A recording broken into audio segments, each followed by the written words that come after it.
le jour du vivant. Quel beau nom pour dire la signification du dimanche pour les chrétiens.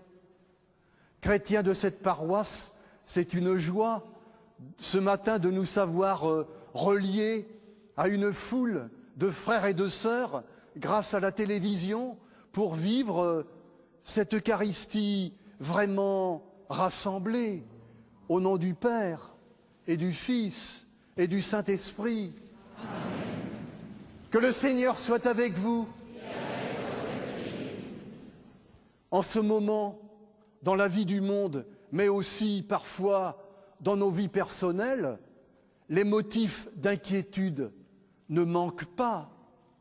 Et voilà que la parole du Christ nous rejoint pour nous rassurer, nous réconforter, nous rendre confiance. Parole du Christ inattendue comme souvent. Pour que cette parole nous atteigne vraiment, commençons par lui laisser un peu de place dans nos cœurs parfois bien encombrés. Ensemble, préparons-nous à l'accueillir.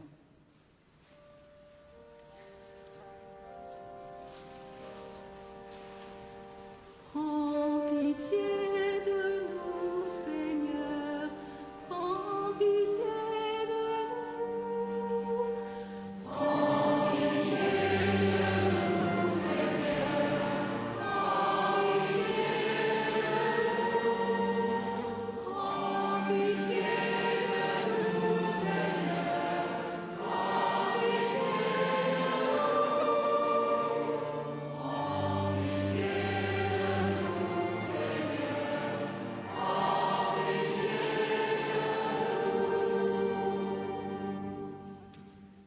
Et que Dieu, qui est riche en miséricorde, nous pardonne et nous donne bien maintenant de bien proclamer et chanter sa louange. Gloire à Dieu au plus haut des cieux.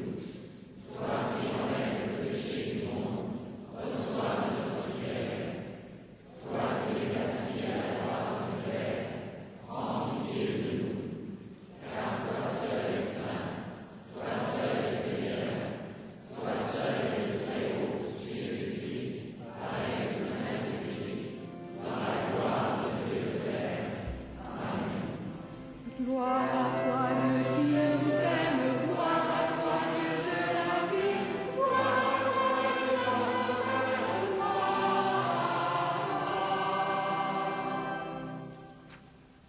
Prions le Seigneur. Seigneur, accorde-nous de trouver notre joie dans notre fidélité, parce que c'est un bonheur profond et durable de pouvoir t'adorer, toi, le Créateur de tout bien, par Jésus le Christ, vivant avec toi et l'Esprit Saint, jusqu'au siècle des siècles.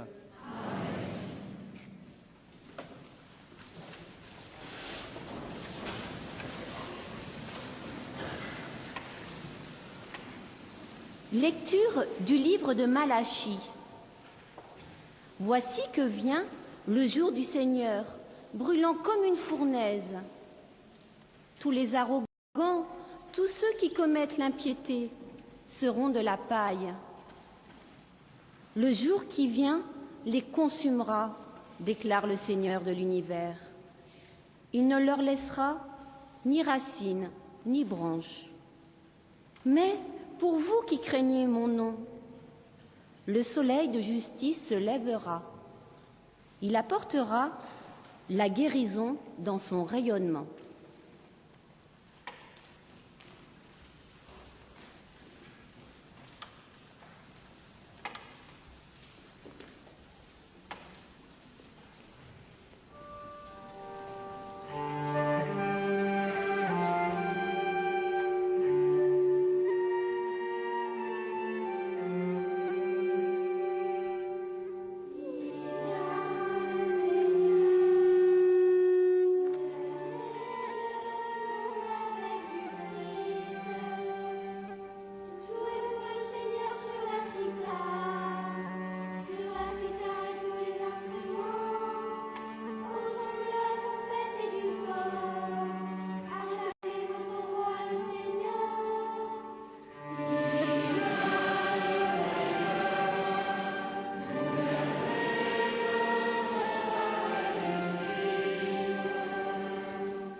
Lecture de la seconde lettre de saint Paul apôtre aux Thessaloniciens. Frères, vous savez bien, vous, ce qu'il faut pour nous faire pour nous imiter. Nous n'avons pas vécu parmi vous dans l'oisiveté, et le pain que nous avons mangé, nous n'avons demandé à personne de nous en faire cadeau. Au contraire, dans la fatigue et la peine, nuit et jour, nous avons travaillé pour n'être à la charge d'aucun d'entre vous. Bien sûr, nous en aurions le droit, mais nous avons voulu être pour vous un modèle à imiter. Et quand nous étions chez vous, nous vous donnions cette consigne: si quelqu'un ne veut pas travailler, qu'il ne mange pas non plus. Or, nous apprenons que certains parmi vous vivent dans l'oisiveté, affairés sans rien faire. À cela, nous adressons dans le Seigneur Jésus-Christ cet ordre et cet appel, qu'ils travaillent dans le calme pour manger le pain qu'ils auront gagné.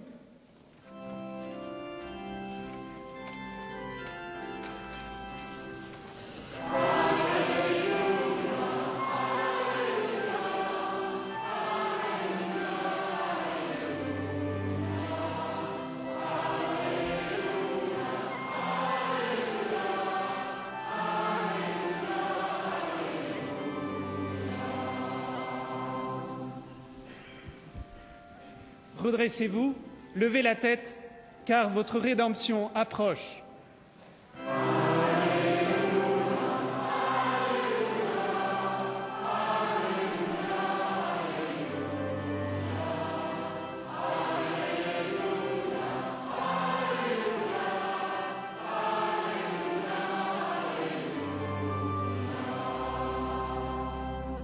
Le Seigneur soit avec vous. Évangile de Jésus-Christ selon saint Luc.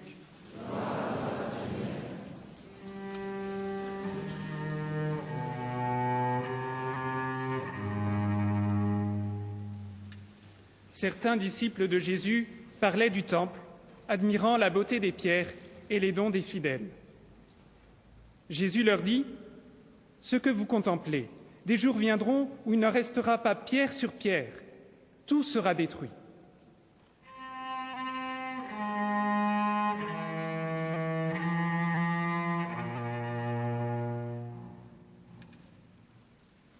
Ils lui demandèrent: « Maître, quand cela arrivera-t-il et quel sera le signe que cela va se réaliser ?» Jésus répondit: « Prenez garde de ne pas vous laisser égarer, car beaucoup viendront sous mon nom en disant: c'est moi, ou encore: le moment est tout proche. Ne marchez pas derrière eux. Quand vous entendrez parler de guerre ou de soulèvement, ne vous effrayez pas. Il faut que cela arrive d'abord, mais ce ne sera pas tout de suite la fin. »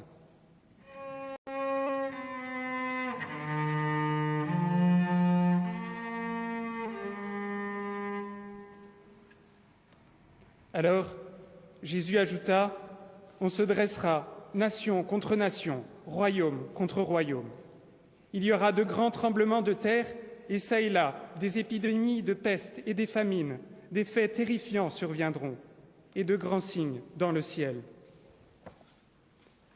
Mais avant tout cela, on portera la main sur vous, et on vous persécutera. On vous livrera aux synagogues, on vous jettera en prison, on vous fera comparaître devant des rois et des gouverneurs à cause de mon nom.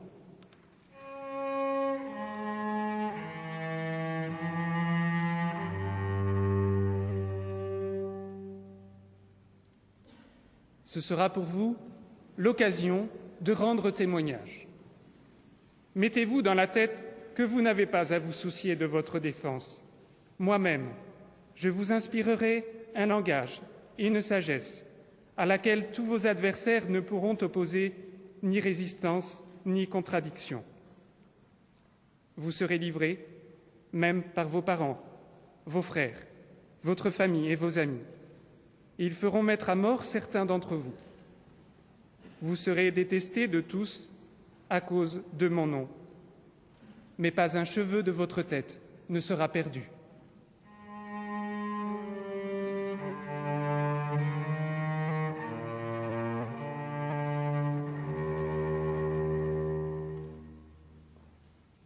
C'est par votre persévérance que vous obtiendrez la vie. Acclamons la parole de Dieu.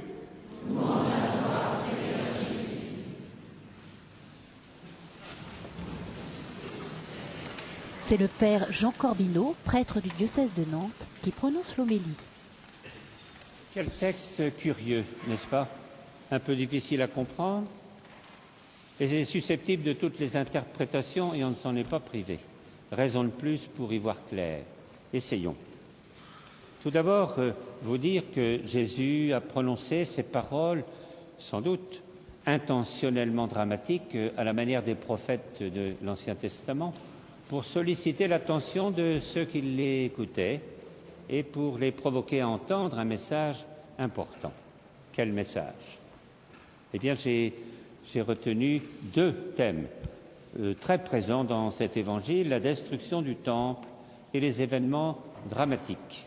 La destruction du temple, au temps de Jésus, c'était le deuxième temple, il était en rénovation, mais c'était une magnifique construction sur l'ample esplanade, les portiques s'élevaient, le fronton plaqué or rutilait au soleil, pas étonnant.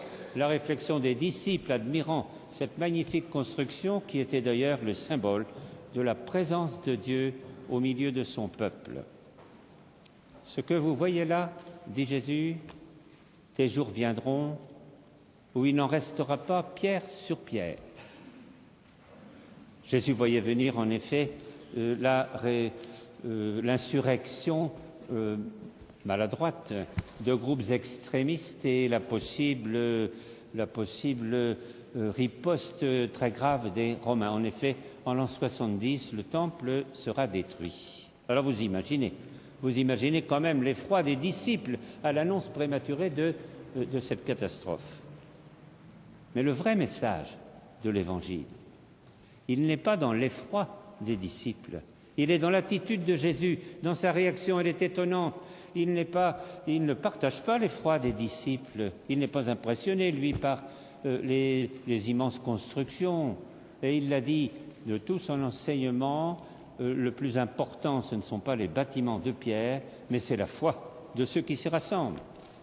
Savez-vous que ce message n'a rien perdu de son actualité? Je trouve même qu'aujourd'hui, il est très, très actuel, tenez. En effet, nous aussi, comme les apôtres autrefois, nous nous désolons à cause de nos temples. Je veux dire, vous vous désolez peut-être, vous, parce que l'église de votre village est fermée le dimanche. Et puis certains se désespèrent en énumérant toutes les églises fermées le dimanche. C'est vrai que ce n'est pas sans problème, mais il faut écouter la parole de Jésus.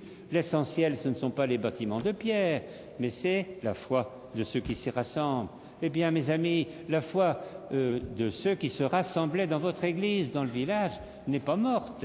Alors, pas de panique. Ne passons pas notre temps à nous désoler sur le bon vieux temps passé. J'ai aimé, tenez, cette réflexion d'un évêque, le père Albert Rouet, qui dit « Le moment n'est pas venu, vous savez, l'heure n'est pas venue d'énumérer toutes les églises fermées, ni même de nous demander qui vient à l'église. L'heure est venue de nous demander vers qui va l'église. » Et là, les initiatives sont nombreuses et les réponses sont belles. Que d'initiatives nouvelles, avec des rassemblements de jeunes, avec des rassemblements d'enfants, avec des messes de famille, avec des groupes de parole. Je n'oublie pas non plus la messe télévisée pour ceux qui n'ont pas d'église ou pour ceux qui ne peuvent pas y aller. Et puis les associations de solidarité, le courage des ouvriers de l'Évangile pour soutenir les grandes causes. J'ai aimé me souvenir, tenez, d'une parole de saint Paul aux Corinthiens. La ville de Corinthe avait 500 000 habitants. Y avait-il 300 ou 400 chrétiens? Et saint Paul osait leur dire « Vous êtes le temple de Dieu. C'est vous le nouveau temple. » Eh bien, cette parole nous est adressée aujourd'hui. C'est nous, le nouveau temple, le signe de la présence de Dieu au milieu du peuple. Dites-moi, ceux qui cherchent Dieu, vont-ils le découvrir ou le reconnaître en nous voyant vivre? C'était le premier thème. Voici le deuxième, ce sont les événements dramatiques. Et l'énumération qu'en fait Jésus est impressionnante. Mais Commençons, si vous voulez, par ce qui concerne les disciples. On vous traînera devant les tribunaux, devant les rois, les gouverneurs. Vous serez condamnés à mort, vous serez dénoncés par vos propres familles, à cause de moi. Mais vous devinez aussi la réaction des disciples quand ils entendent cela. Mais ont-ils retenu la parole de Jésus qui est complètement étonnante? Ne vous effrayez pas. Vous n'avez pas à vous soucier de ce que vous répondrez. Je vous inspirerai moi-même. Je suis là, je vous inspirerai une sagesse et une parole qui conviennent. Eh bien, cette parole non plus n'est pas du tout dépourvue d'actualité, parce que des persécutés, il y en a encore parmi les disciples de Jésus, il y en a encore parmi les militants des droits de l'homme. Et la présence de Jésus, sa promesse, elle tient toujours. Vous savez, on le constate, par exemple, dans les réponses balbutiantes et pathétiques d'un persécuté, ou dans l'héroïsme de ne rien dire même sous la torture, ou bien dans le courage de parler au péril de sa vie. Ce sera une occasion pour vous, dit Jésus, de rendre témoignage. Pierre Claverie, c'était l'ancien évêque d'Oran. Ses amis, ses prêtres lui disaient « Voyons, vous parlez trop, vous risquez votre vie, on a besoin de vous. » Et l'évêque répondait « Eh bien, je ne peux pas me taire.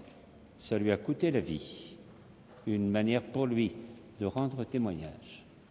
Et enfin, parmi les événements dramatiques, il n'y a pas simplement que ce qui concerne les disciples. Jésus évoque le mal et le malheur dans le monde, les guerres entre nations, les tremblements de terre, les épidémies, la peste. C'est une énumération qui ne nous étonne guère parce qu'on en entend souvent parler au journal de 20 heures. Mais on aurait aimé une parole de Jésus pour expliquer le mal et le malheur, mais il n'explique pas, il constate, il ne justifie pas surtout, comme si les malheurs étaient voulus par Dieu. Vous savez qu'il y a encore des chrétiens qui croient et qui disent que les malheurs, que les souffrances, que les maladies, que les cancers, c'est Dieu qui nous les envoie pour nous punir, pour punir les hommes, pour punir le péché des hommes. D'autres disent non, c'est peut-être pas une punition, mais c'est une épreuve, une bonne épreuve en somme, pour notre plus grand bien. Eh bien non, non et non. C'est le contraire de l'Évangile. Il faut dire de toutes nos forces à ceux qui en douteraient que ce n'est pas Dieu qui nous envoie les cancers et les tsunamis. Il faut dire de toute notre foi que Jésus, que nous voyons pris de peine et de compassion, soulagé, infirme et malade, nous a révélé le visage, le vrai visage de notre Dieu, un Dieu Père qui est présent à côté de nous pour nous aider à vivre les événements qui nous arrivent ou bien à les combattre. Oui, il faut se souvenir aussi des dernières paroles de Jésus après sa résurrection. Je suis là avec vous jusqu'à la fin du monde. Oui, Jésus est avec nous, il est en nous par son Esprit Saint, son esprit d'amour et de force. Et c'est ainsi que tout événement, même tragique, peut devenir parfois avènement de plus de vie et d'amour. Oui, nous le savons depuis la résurrection, Dieu peut faire jaillir la vie, même dans les décors de mort. Voilà. Eh bien, j'espère que nous avons bien retenu que cet évangile qui ne semblait contenir que des menaces n'est finalement que bonne nouvelle et message d'espérance.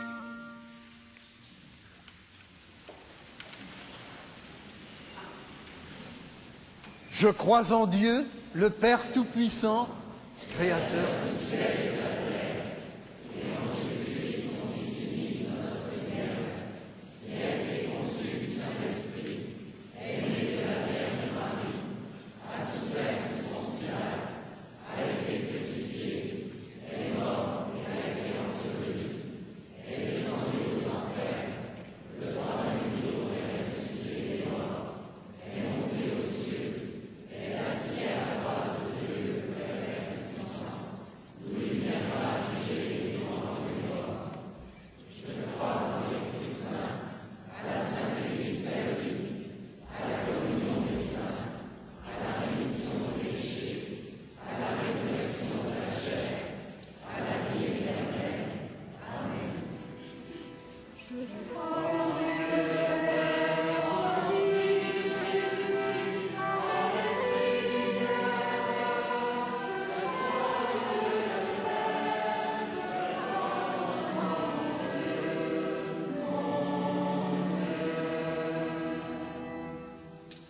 Maintenant, continuons de nous ouvrir à Dieu dans cette prière pour le monde. Ne vous effrayez pas, je vous inspirerai. Seigneur, nous comptons sur toi. Inspire-nous. Ton souffle de confiance, fais-le passer en nous quand nous nous trouvons face aux épreuves ou devant des frères seuls ou désemparés. Fais-le passer tout spécialement parmi les membres du Secours catholique dont c'est la journée nationale aujourd'hui.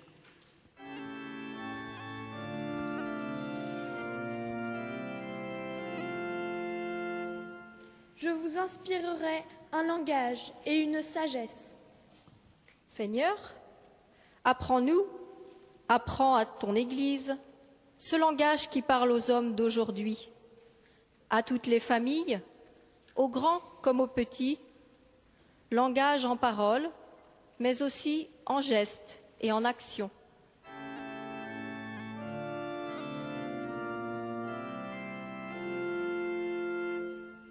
Par votre persévérance, vous obtiendrez la vie. Seigneur, avec les jeunes confirmés par notre évêque hier soir, rends nos communautés vivantes et solides dans la tempête, heureuses de témoigner fidèlement de toi.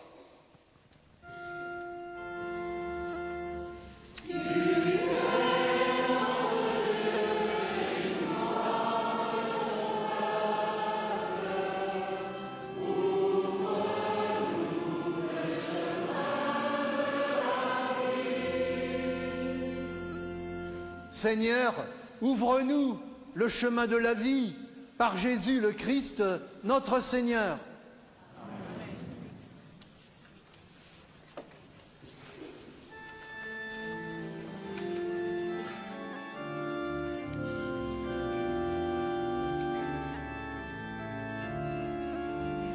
Les enfants apportent à l'autel des corbeilles remplies de signets de toutes les couleurs qu'ils ont dessinés lors d'une visite à la cathédrale de Nantes en présence de leur évêque.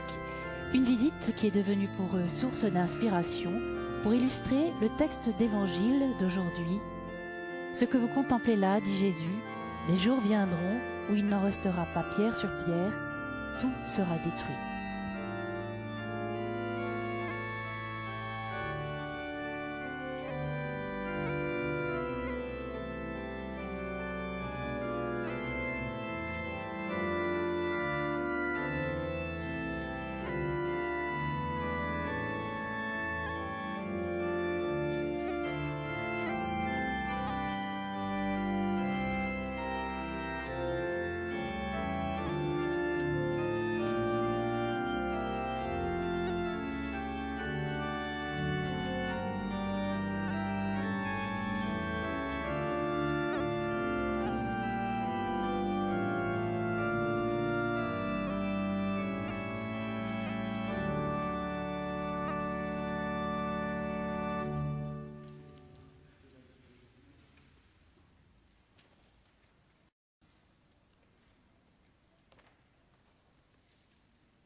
Prions ensemble au moment d'offrir l'Eucharistie de toute l'Église.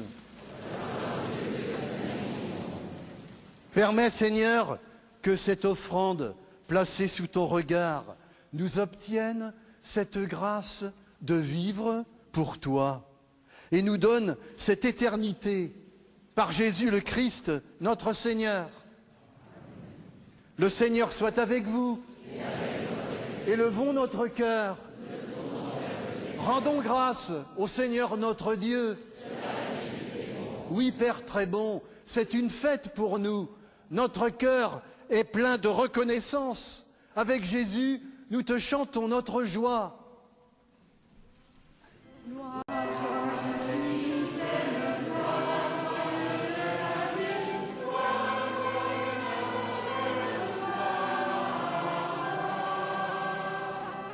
Tu nous aimes tellement que tu inventes pour nous ce monde immense et beau.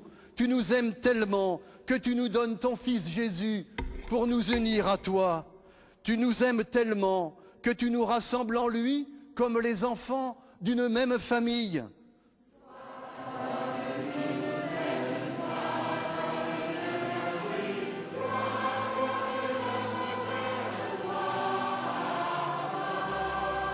Pour tant d'amour, nous voulons te rendre grâce, te chanter notre merci avec les anges et les saints qui t'adorent dans les cieux.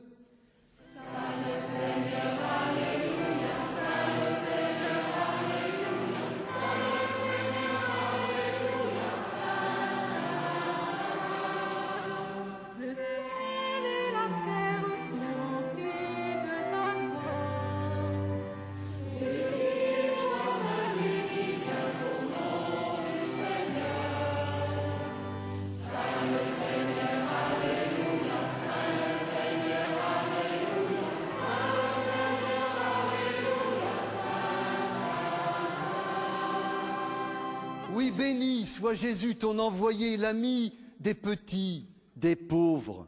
Il est venu nous montrer comment nous pouvons t'aimer, nous aimer les uns les autres. Il est venu arracher du cœur des hommes le mal qui empêche l'amitié, la haine qui empêche d'être heureux. Il a promis que l'Esprit Saint serait avec nous chaque jour pour que nous vivions de ta vie. Dieu notre Père, nous te prions. Envoie ton esprit pour que ce pain et ce vin deviennent le corps et le sang de Jésus, notre Seigneur. La veille de sa mort, il nous a prouvé ton amour. Il était à table avec ses disciples, il prit un morceau de pain, il dit une prière pour te bénir et te rendre grâce. Il partagea le pain, le donna à ses disciples en leur disant « Prenez et mangez-en tous, ceci est mon corps livré pour nous. »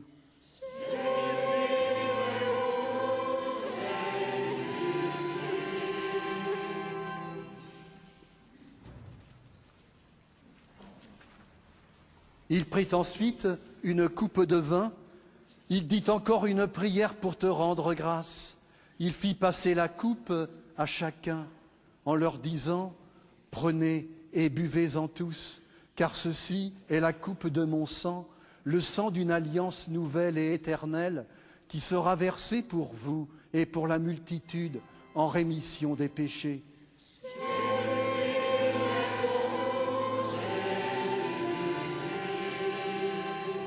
Puis il leur dit « Vous ferez cela en mémoire de moi. »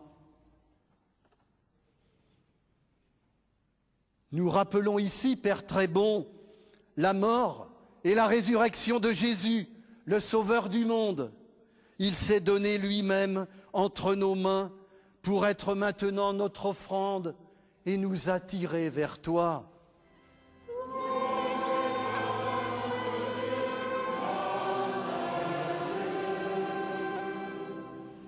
Exauce-nous, Seigneur notre Dieu.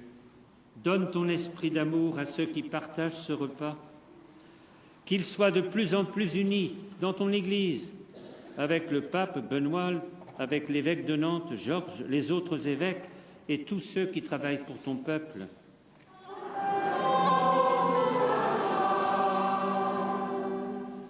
N'oublie pas ceux et celles que nous aimons et ceux et celles que nous n'aimons pas assez. Souviens-toi de ceux qui sont morts. Accueille-les avec amour dans ta maison.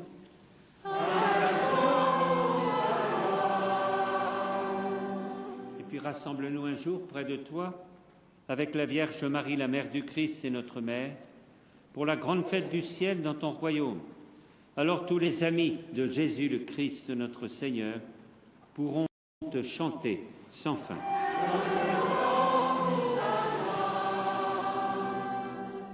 Par lui, avec lui et en lui, à toi, Dieu le Père Tout-Puissant, dans l'unité du Saint-Esprit, tout honneur et toute gloire pour les siècles des siècles.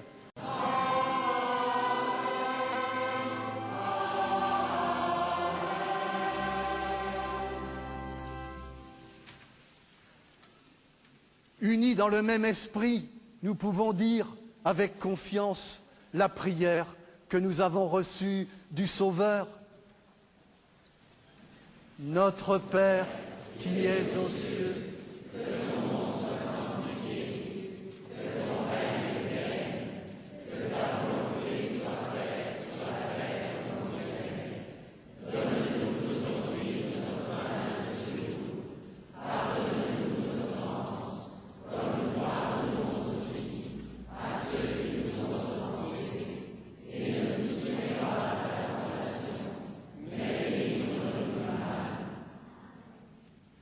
délivre-nous de tout mal, Seigneur. Donne la paix à notre temps. Par ta miséricorde, libère-nous du péché. Rends-nous forts devant les épreuves en cette vie où nous espérons le bonheur que tu promets et la venue de Jésus-Christ, notre Sauveur. Car c'est à toi qu'appartiennent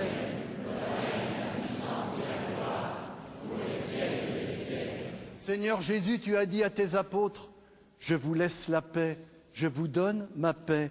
Ne regarde pas nos péchés, mais la foi de ton Église, pour que ta volonté s'accomplisse.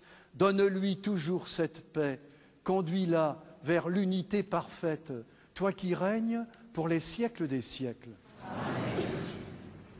Que cette paix du Seigneur soit toujours avec vous. Dans la charité du Christ, donnez-vous la paix.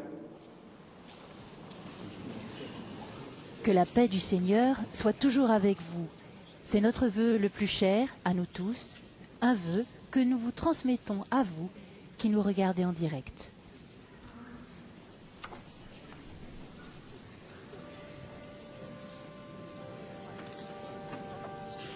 Agneau de Dieu qui enlève le péché du monde.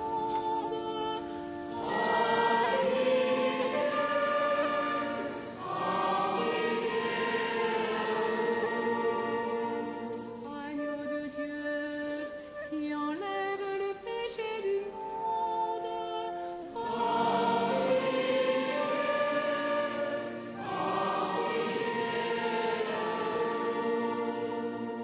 Agneau de Dieu qui enlève le péché du monde.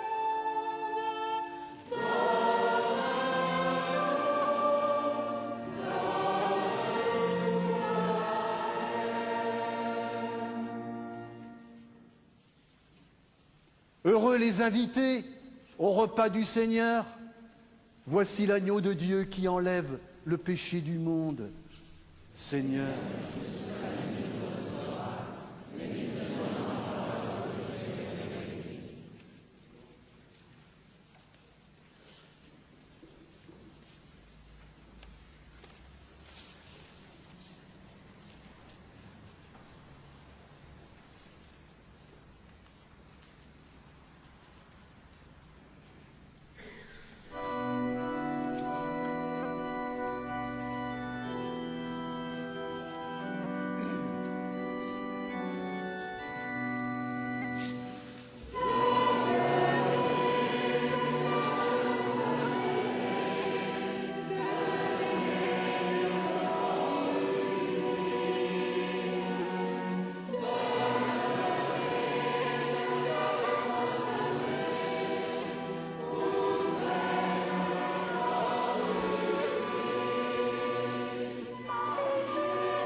Le vrai message de l'Évangile aujourd'hui, il est dans la réaction de Jésus.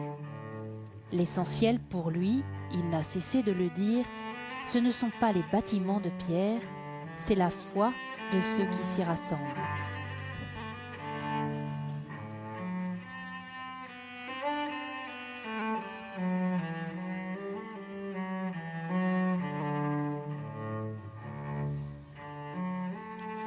Retenons les dernières paroles de Jésus après sa résurrection. Je suis avec vous tous les jours jusqu'à la fin du monde. Oui, le Christ est là avec nous, en nous par son esprit d'amour, pour que tout événement, même tragique, puisse être parfois avènement de plus de vie et d'amour.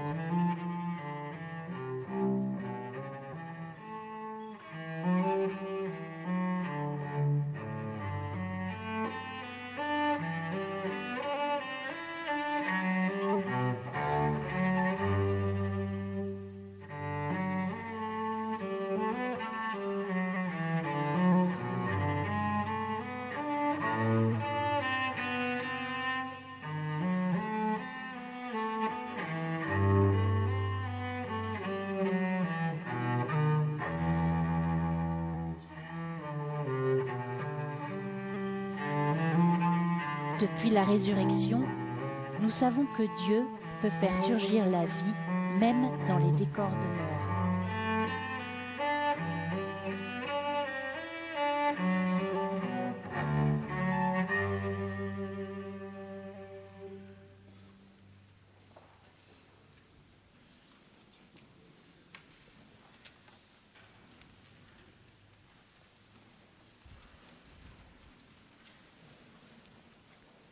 Prions encore le Seigneur.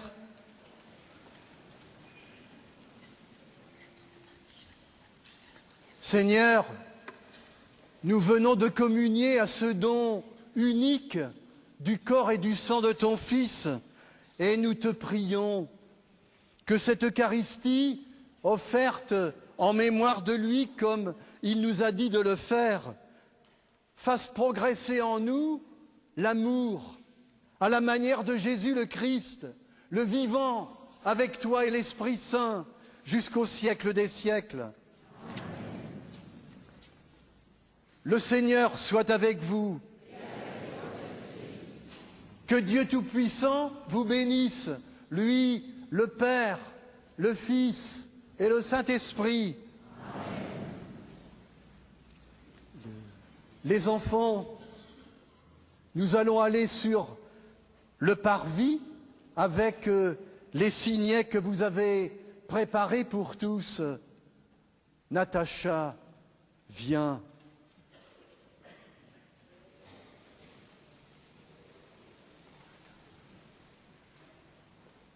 Et vous tous, allez dans la paix du Christ.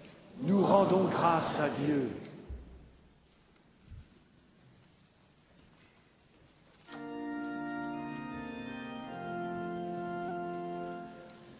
Peuple du Dieu vivant,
quitter à présent la communauté de Saint-Sébastien-sur-Loire.